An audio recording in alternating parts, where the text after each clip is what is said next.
Hi guys, it's Teacher Jen. Welcome back again to my YouTube channel. Subscribe. Thank you very much for subscribing to my YouTube channel, and I hope you are clicking that bell for you to get notified if ever I have new videos.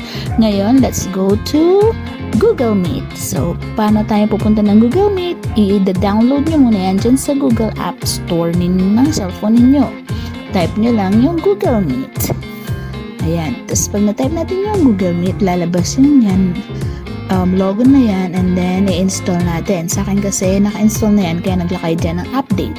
So kung gusto nyo i-update, okay lang. So sa kayo, pag wala pa, install. Once na-install nyo na yan, ayan, pupunta na kayo sa Get Started, and then that's it.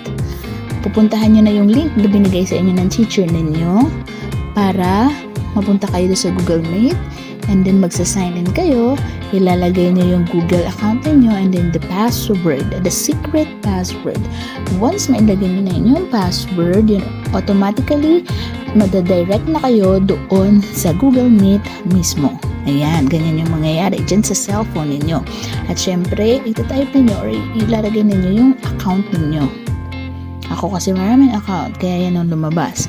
Pagkatapos niyan, mapupunta na kayo doon sa Google Meet.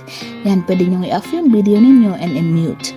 Mag-greet lang kayo ng good morning, good afternoon. Pwede nyo rin i-share yan by clicking that share sa inyong group chat para yung iba nyong kaklase ay makapasok din same way na ginawa natin.